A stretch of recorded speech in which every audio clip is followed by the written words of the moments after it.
just turned 30 this past weekend. I'm just so much more confused than I thought I would be at this point in my life.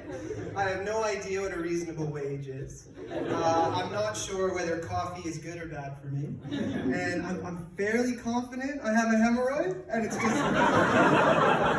it's just part of my life now. I also recently learned something that has altered my daily life significantly, a lot. It's shattered my world, and it's about eggs. So that's what we're going to talk about for the next 5 minutes. And you think I'm joking, but I'm not. I love eggs. I really do. I shouldn't, though. Thank you. Wow, some other egg fans in the house. We shouldn't love them, though, should we? They're fucking gross, really. They're hard-shelled snot bombs shot out by stupid birds once a day. And they're all covered in shit and piss. And do you know why they're covered in shit and piss, anyone? Because chickens only have one hole. Did anyone know this? I only learned this recently. One of many things I learned recently. One hole. It's called the cloaca, and it's disgusting. It also means that most bakery recipes are being redundant when they call for one whole egg. Yes. Thank you. That's joking of myself. So, imagine if we had one hole. Imagine if we had a cloaca. That could be interesting, hey? A lot of fun. We'd be wildly efficient lovers. I'd say to my wife right after we made love, vaginal love, and I'd say, that was fantastic. How about next time we do it in the butt? And she would say, baby, we just did.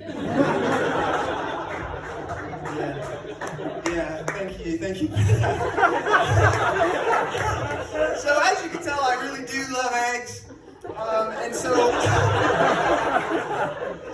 basically, what I learned recently, more recently than I care to admit, about eggs that has changed my life is when I was a kid, my mom raised me to believe in something called the 2-egg rule. Anyone? I hope there's other people that believe in this. Basically, what it was due to the amount of cholesterol in eggs, it's high, or so I was told.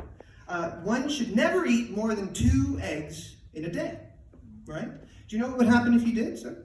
You fucking die. You die, presumably your heart pops in your chest, and your ventricles seize up like my father does every time I ask him for a hug. And because I only had 2 eggs a day I could eat, and they were my favorite food, right? I knew that there was an upper limit. There was a hypothetical, theoretical, total number of eggs that I could safely consume throughout my entire life. Right? And if I missed a day, and I didn't eat my allotted eggs, I felt like I was wasting something precious. So, to any 35-year-old women in the audience today, I get it.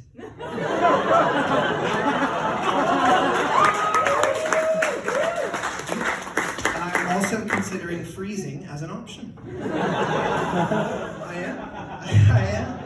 Also, like 35-year-old women, I fucking love brunch. But brunch was always an extremely stressful time for me because every 3-egg omelet I ordered was like a dance with the devil. Who, famously, by the way, has his own egg dish. Coincidence? I think not. I do wonder where that egg dish got its name from. Perhaps, follow me here, I'm going down a little bit of a rabbit hole. Perhaps it wasn't so much the Last Supper, it was more so the last potluck. And Jesus said to all his homies, dumb. Jesus said to all his friends, come on down, bring your favorite dish. One of them brings hummus or something. Another one brings like a challah loaf, I imagine, famously Jewish. And then up rocks Judas. And here he comes, he's got his big old platter of this new egg dish he's been working on, right? Where he's hard-boiled the eggs, and he's taken all the yolks out, and he's whipped them up with spices, and he's popped them back on the whites. And everyone's looking at this tray going like, I don't know, Judas. Judas was a bit of a wild card. And then they try them, and they're like, oh, fuck yeah, Judas. These fucking slap. What do you call these? And Judas is just in the corner like,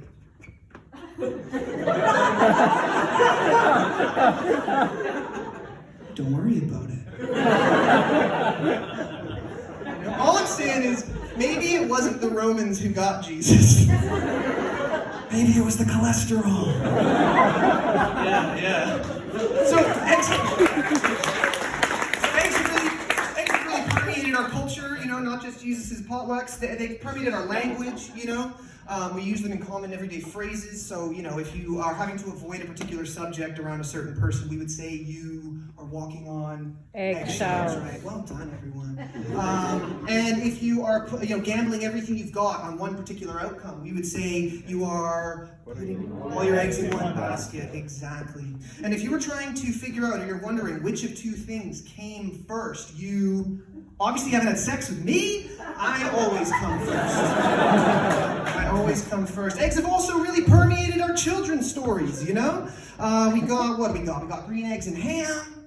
We got Humpty Dumpty. 1999's The Mummy starring Brendan Fraser and Rachel Weisz. Greatest film ever made. But Humpty Dumpty in particular has always weirded me out a little bit. Rabbit hole number 2. Right, so we have this sentient Eggman. Fat, jolly, filled with hubris. And he's on his wall, and he takes a tumble. I imagine. And he hits the ground, he cracks open, and he's screaming. Well, he's actually on the ground, going on the ground. He's going, right? And his innards are leaking out of his cracked carapace. And he's trying really hard to just get him in. He's like, help me! Humpty Dumpty, help is coming, because the king has heard you. The king has heard you, Humpty, and he sends help to Humpty. So Humpty's back on the ground. And then he hears in the distance, that help approaching. Right? And then he's sitting there, he's like, thank God! Thank God! And then what comes around the corner? Who does the king send first? Not his physicians, no. The horses! And just the horses. So they come cantering around the corner. We've been called! We've been called first! And they desperately want to help. Like they really do. But they don't have thumbs. So they walk up and they're just like, good, right? They're trying to help. Sorry, splash zone. My bad. I'm getting excited. And they're trying to help, and all they're really doing. He's got hooves, and so they're trying to fix it, and all they're really doing is whipping up Humpty's albumin into stiff peaks. Humpty's just on the ground, just like, oh, why? Why? And the king's just like, yes. It's gonna send the horses. And then the men come. And then the men. It's all the king's horses and then all the king's men. It's no wonder they couldn't put them back together again. I know, but it's not all bad news, is it? It's where we got the recipe for scrambled eggs. It's like, we're almost done here. Almost done here now.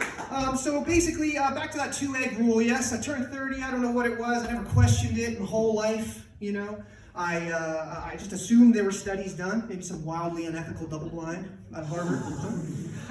I just never questioned it. I guess something about turning 30 had me really sort of analyzing my beliefs, my thoughts. Didn't decide to question God or anything like that. Thought about the egg thing. And I Googled it. Turns out it's all bullshit. May not surprise some of you, but this was a bit of a double-edged sword. This is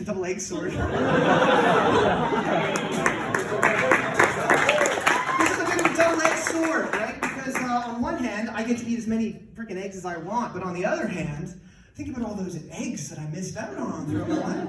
But I wanted to tell my mom about this immediately, so I called her back in Canada, and the phone rings. She answers. I say, Mom, live not in fear. The dark days are over, Mom. Shed yourself with these chains and eat as many eggs as you damn well please. She says through the phone, I know. What? What do you mean you know? I just said that so you wouldn't eat all the eggs. Mother! In that moment, my heart cracked open. It was also in that moment that I realized that I too related to Humpty Dumpty. I really, really did. I was that fat, jolly Eggman on the wall, filled with hubris. And it was me who took a tumble down to the ground and cracked open Carapace. And I call for help. And the king of my world, he hears me. And from the distance, I'm on the ground. From the distance, I hear. And around the corner, who comes first? Still me. I always come first. That's my time. Thank you all very much.